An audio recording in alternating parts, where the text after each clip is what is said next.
오늘 말씀은 예배에 관한 말씀입니다. 예배하면 여러분들에게 생각나는 것이 뭐가 있습니까? 저는 예배하면 설교가 제일 먼저 생각납니다. 어떤 때는 설교만 생각하다가 헌금도 다 잊어버리고 그냥 오기도 하고 그럴 때 참 많이 있습니다. 또 성가대원들은 찬양만 생각할지도 모르겠습니다.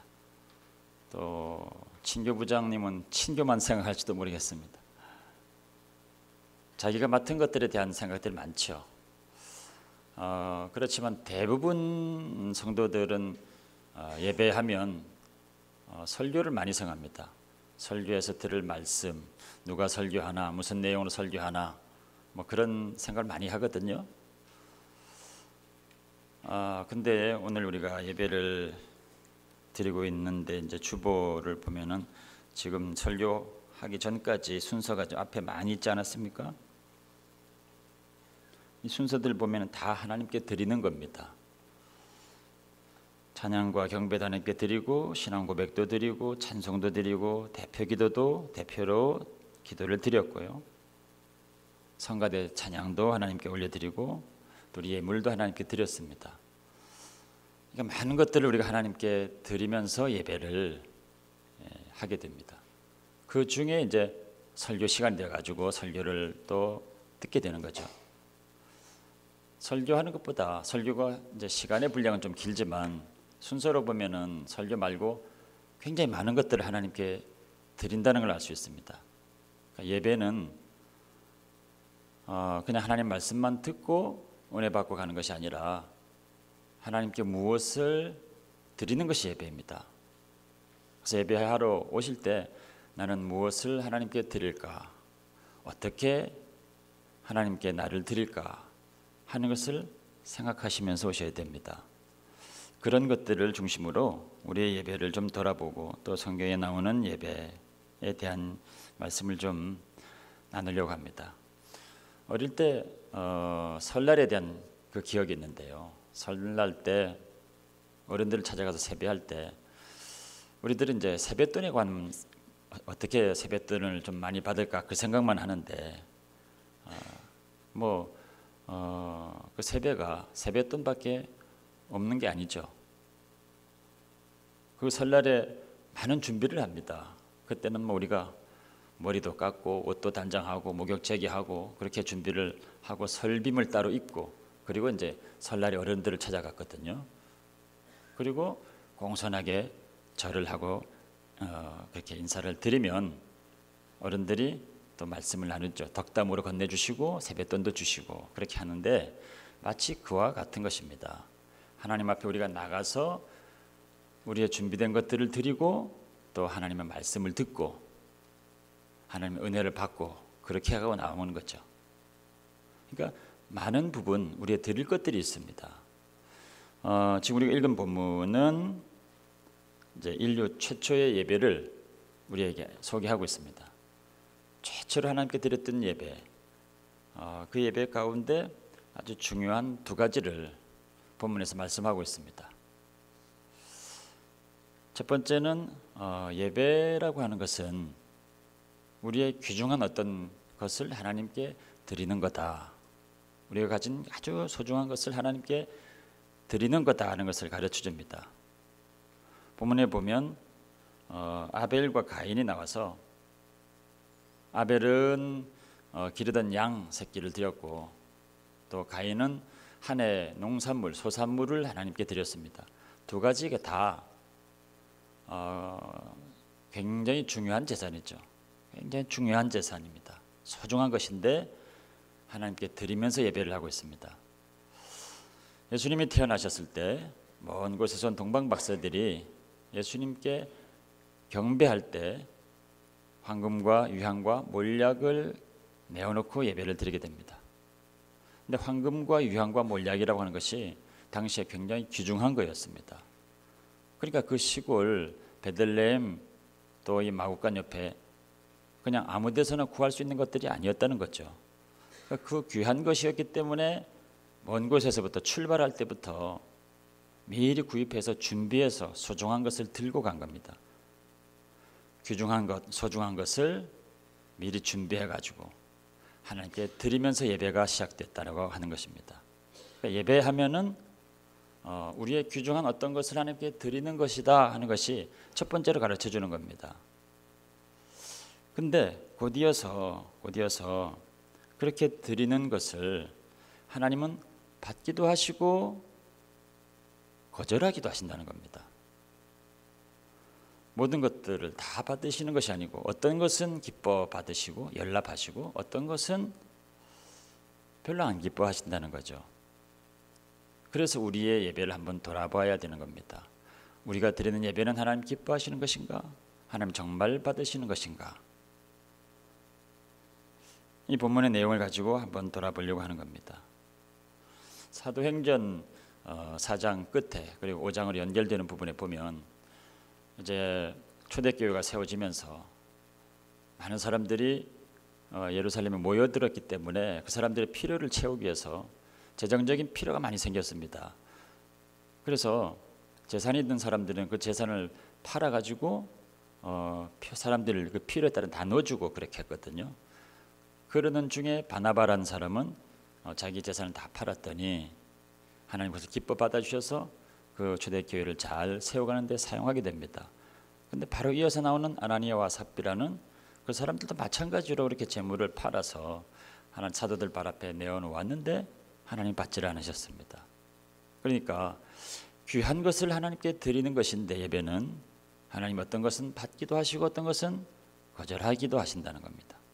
그 차이가 뭐냐? 도대체 뭐가 문제냐라고 하는 거죠. 그래서 사람들이 생각해 봅니다. 그 차이가 뭐였을까? 그것은 드린 재물의 차이였을 거다. 그렇게 많은 사람들이 생각을 하고 있습니다. 재물 때문일 것이다. 아벨은 양의 새끼를 드렸는데 양의 새끼를 드렸으니까 아마 잡아서 피의 제사를 드렸을 거다. 피의 제사라고 하는 것은 성경에서 굉장히 중요한 것이니까 그래서 하나님께서 그걸 기뻐 받으셨구나 그렇게 생각하고 또 가인의 제사는 농산물이었으니까 농산물에는 피가 없으니까 상대적으로 떨어지는 제물이었을 거다 이렇게 이제 해석을 하지만 크게 무리가 되는 해석은 아닐 수 있지만 그러나 곰곰이 생각해 보면 농산물이라고 하는 것도 하나님께 드려질 수 있는 제사입니다. 하나님께 드리는 제사 중에 소제라는 것이 있거든요. 소제는 곡식을 하나님께 드리는 겁니다. 물론 빻아서 드리는 것이긴 하지만 그러니까 그것도 역시 하나님께 드려지는 제물이 될 수가 있는 겁니다.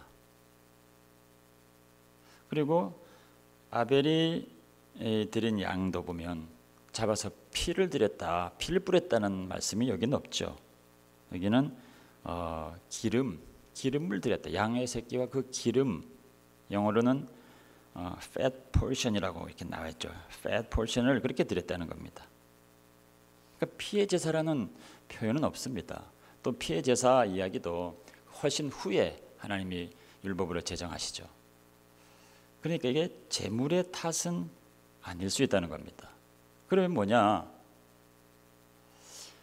표현도 그렇습니다. 표현도 가인의 농산물은 안 받으시고 아벨의 양의 제사는 받으시고 이렇게 하지 않고 가인과 그의 제물, 아벨과 그의 제물 이렇게 얘기하고 있습니다. 그러니까 사람이 나오는 거예요. 사람이 먼저 나오는 겁니다. 제물은 그냥 거의 붙어 나오는 것이고 그러니까 아벨의 제사와 가인의 제사였다는 것이고 아벨은 받고 가인은 받지 않았다는 겁니다.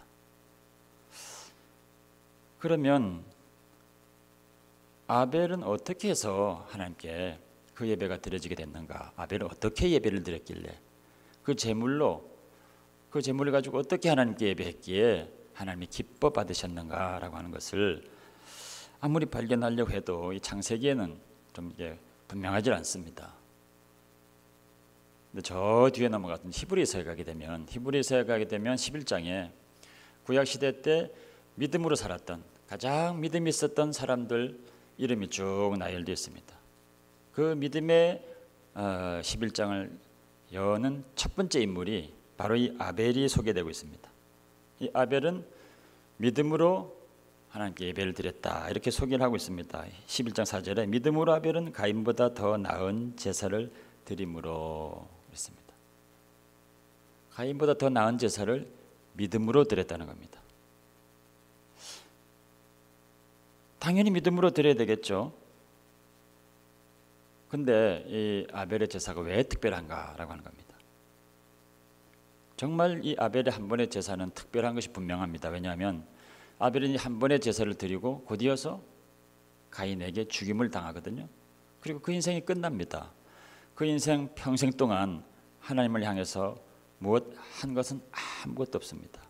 한 번 예배 드리고 그 예배가 상달된 것 외에는 이 가인의 인생을 통해 하나님께 드릴 것이 아무것도 없음에도 불구하고 가장 있는 믿음 있는 사람들의 반열에 첫 번째 그 이름이 올라가더라는 겁니다.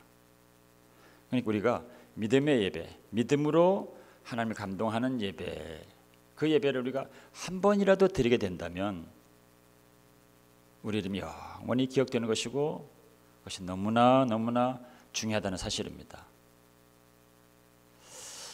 그 예배에 대해서 곧 이어서 말씀하고 있는 것이 히브리서 11장 6절에 하나님께 나가는 자는 반드시 그가 계신 것과 자기를 찾는 자들에게 상 주시는 이심을 믿어야 할지니라 그럽니다. 아벨의 믿음에 대해서 덧붙이고 있는 말씀입니다. 아벨의 믿음의 제사라는 게 뭐냐? 그냥 제사 자체가 믿음으로 드린 것이 아닐까 싶은데 믿음으로 드리는 제사가 있다는 겁니다. 그 믿음으로 드린 제사, 아벨이 드린 제사는 하나님이 계신 것, 그를 반드시 믿었고 또 상 주시는 이심이라라고 하는 것을 믿었다는 거죠. 하나님이 예배 가운데 계시다는 것을 반드시 믿어야 된다. 너무너무 당연한 이야기가 왜 그렇게 중요합니까?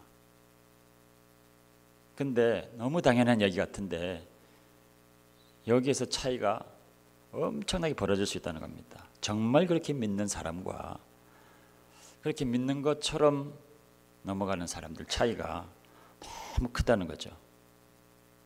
지금 여기에도 정말 하나님이 있다고 믿는 정말 믿음이 있어서 지금 우리가 찬양을 했죠. 그 찬양 가운데 천사들이 눈에 보이진 않지만 하늘로부터 충만하게 임재해서 그 찬양을 가지고 하늘로 올라가고 또 부족하지만 제가 말씀을 전해도 하나님께서 부족한 사람을 통해서도 당신의 이야기를 하시고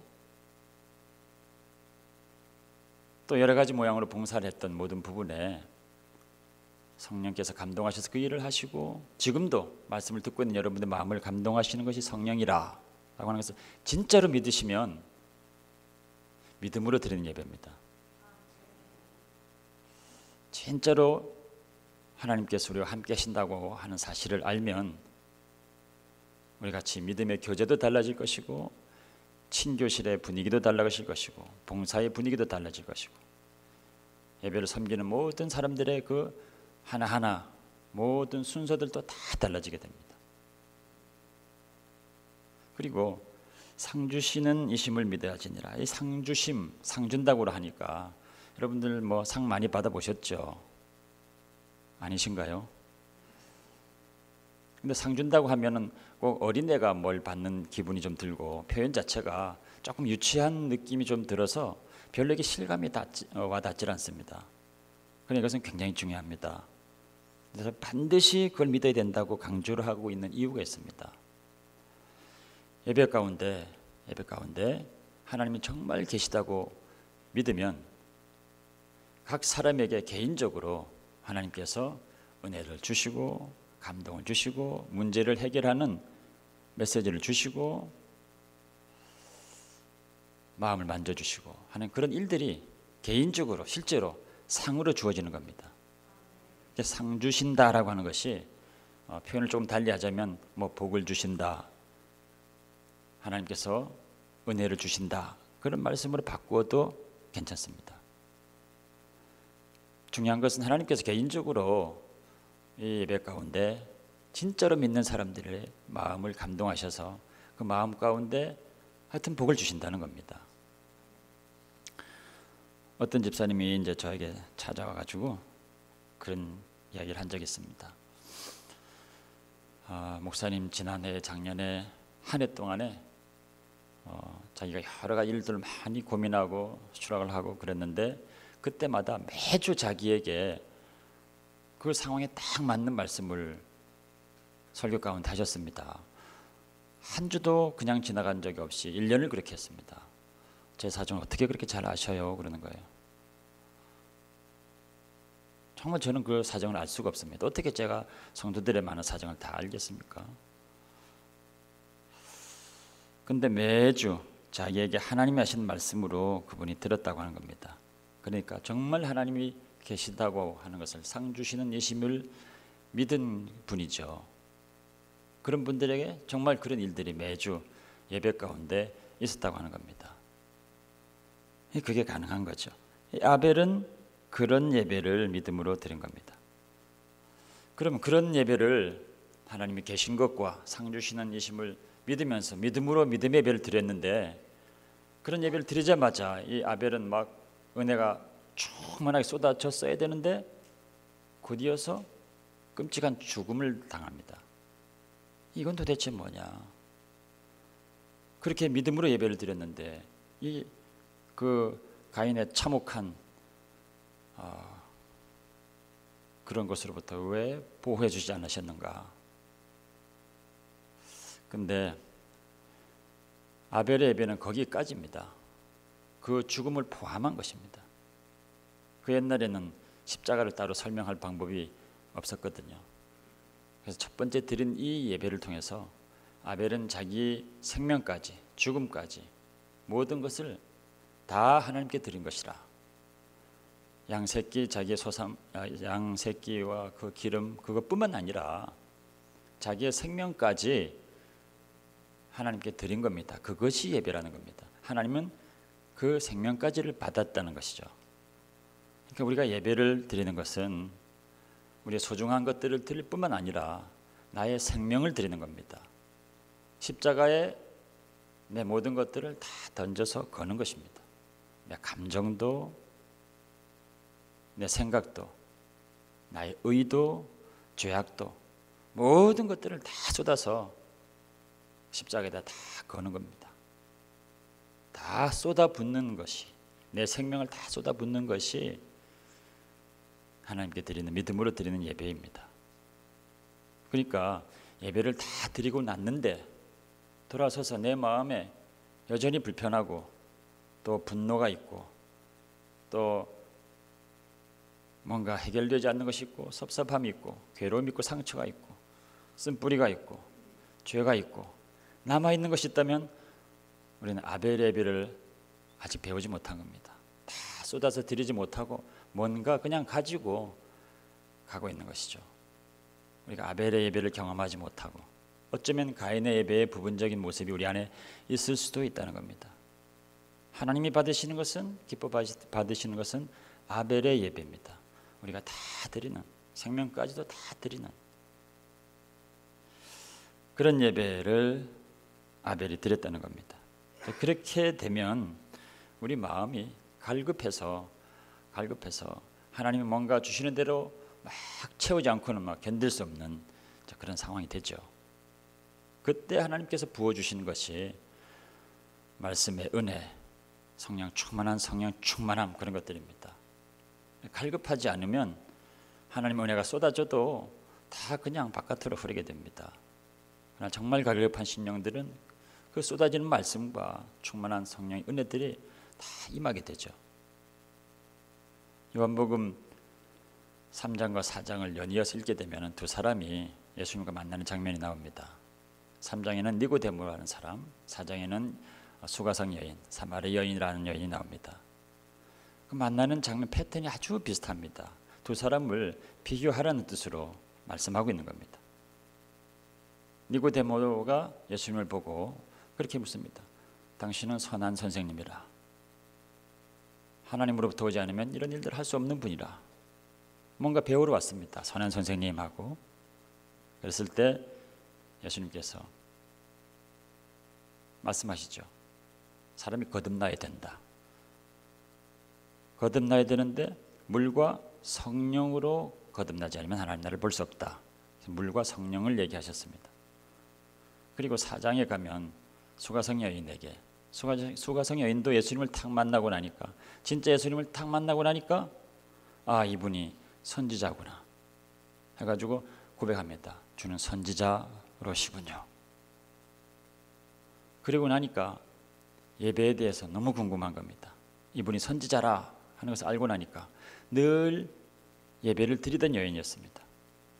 예배에 대한 사모함, 그 갈급함, 갈증이 너무나 간절했던 여인이었습니다. 그래서 선지자가 나타났으니 물어본 겁니다. 예배는 어디서 드려야 됩니까? 이 산입니까? 저 산입니까? 우리는 여기서 드리는데 유대인들은 저 예루살렘에서 드린다고 하는데 도대체 어느 것이 맞습니까? 할 때 예수님께서 지금은 그 지나간 예배, 여기서 드리고 저기서 드리고 하던 그 지나간 예배 그거 얘기할 때가 아니다. 지금은 참 예배를 드릴 때다. 신령과 진정으로 참 예배를 드릴 때다. 그 얘기를 하시면서 신령과 진정으로 이런 말씀하시죠. 그 말이 우리가 많이 하는 이야기인데 표현이 조금 애매하기도 하고 너무 포괄적이어서 거기에 대한 또 너무 많은 해석들이 있습니다. 그러나 원어를 보고 또 영어를 보면 굉장히 심플합니다. 영으로 진리로 In spirit, in truth 그렇게 나오죠.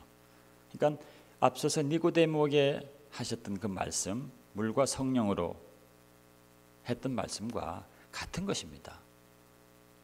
거기서는 성령으로 그랬죠. 여인에게는 영으로 그랬습니다. 성령과 영으로 같은 것입니다. 또 니고데모에서는 물이라고 그랬는데 여인에게서는 진리라 이렇게 말씀하고 있습니다. 물, 곧 진리를 얘기하는 겁니다. 하나님 말씀을 얘기하는 것이죠. 진리 하나님 말씀입니다. 그러니까 하나님의 말씀과 말씀 충만과 성령 충만 얘기를 하고 있는 겁니다. 갈급한 심령이 되면 이 사마리아 여인처럼 갈급한 심령이 되면 성령 충만함이 임하게 되고 말씀 충만히 임하게 되는 겁니다. 우리가 예배를 드릴 때 설교 전까지 이제 많은 것들을 우리가 순서로 드리지 않습니까? 이때 그냥 형식적으로 순서를 따라서 이렇게 그냥 하는 것이 아니라 이것은 이 아벨이 귀한 것들을 간절히 드리는 심령으로 자기 목숨까지 드리는 그런 자세로 이 순서에 맞춰서 우리의 모든 것들을 다 드리는 겁니다. 찬양도 드리고 기도도 드리고 감사도 드리고 거기에 또 대표로 누가 기도하시면 거기에 내 마음과 정성을 같이 얹어서 드리고 내 생명까지 내 모든 감정과 이 모든 것까지 다 쏟아서 드리는 것입니다. 그게 아벨의 예배입니다. 그리고 나면 이제 그 갈급한 심령의 설교를 통해서 하나님께서 그 심령에다 말씀을 하시는 것이죠. 각 사람에게 상 주시는 그분의 역사가 그 갈급한 심령에게 나타나는 것입니다. 그러면 이제 사마리아 여인이 받았던 그 갈급한 심령으로 말씀을 받게 되면 매주 우리에게 하시는 말씀이 있습니다. 각 사람에게 하시는 하나님의 위로가 있고 은혜가 있습니다. 그게 사마리아 여인이 또 드렸던 예배입니다. 그런 예배가 온전히 드려지게 될 때 한 번의 예배로 한 번 드리는 예배로 우리는 하늘나라에 영원히 기억되는 것입니다. 한 번의 그 예배로 우리 삶의 모든 문제들이 다 해결되고 모든 문제들이 다 사라지는 놀라운 역사를 경험할 수 있게 되는 것입니다. 그래서 한 번 한 번 드린 예배가 얼마나 귀한지 얼마나 소중한지 모릅니다. 여러분들의 예배는 어떻습니까? 가인의 예배를 드리고 있습니까? 아벨의 예배를 드리고 있습니까? 그냥 매주 시간이 돌아오니까 교회당에 나오고 있습니까? 어떤 때 하나님 말씀을 준비하다가 밤을 그냥 새울 때가 있습니다. 어제도 1시간 정도 잔 것 같습니다. 말씀을 준비하다 보면은 그럴 때가 많이 있는데 우리 새벽기도를 목사님 안 계실 때 새벽기도 인도하셨던 우리 장로님들은 아마 경험하셨을 것 같은데 잘 이해가 되실 겁니다. 말씀 준비하다가 어떤 때는 잘 되지 않아 가지고 씨름하다가 밤새도록 씨름하다가 새벽이나 되어가지고 하나님께서 또 은혜를 주셔서 깨닫는 말씀을 전하기도 하고, 어떤 때는 막 정말 하나님께서 은혜를 주셔서 말씀을 준비하는 저도 막 은혜가 돼가지고 하다가 시간을 보내고 보니까 시간이 너무 지나가서 밤을 새우기도 하고 그런 적도 있습니다. 이제 그럴 때는 성도들이 막 빨리 보고 싶고 빨리 만나고 싶고 그렇습니다. 이 말씀 빨리 좀 나눠야 될 텐데. 그러고 교회 나갔는데, 새벽에 나갔는데 아무도 안 나온 때도 있고 한둘이 앉아 있는 때도 있었습니다. 얼마나 실망이 되고 얼마나 또 낙심이 되고 힘이 빠지는지. 이게 밤새도록 이렇게 은혜 받고 준비한 말씀인데, 그때 하나님께서 제 마음 가운데 분명히 해주신 말씀이 있습니다. 그 한두 명이 그 말씀이 꼭 필요한 것이었다. 그래서 하나님의 말씀을 전할 때 그 말씀이 꼭 필요한 영혼은 꼭 한둘 있을 거다. 그래서 이제 그 이후로는 말씀을 전할 때 누가 오든지 수가 적든지 많든지 전혀 개의치 않게 됐습니다. 아주 자유하게 됐습니다. 그리고 마음 가운데 분명히 확신이 되는 것은 내가 하나님을 기도하고 깨달은 말씀으로 전하는 것은 반드시 그 말씀이 필요한 한 영혼이 있을 거다. 그 한 영혼이 있는 한 그 말씀을 계속 전해야 된다. 그런 다짐을 또 해봅니다. 오늘 같이 예배 드리시는 여러분 모두가 다 그런 한 분 한 분이 다 될 수 있기를 주의 이름으로 축원합니다.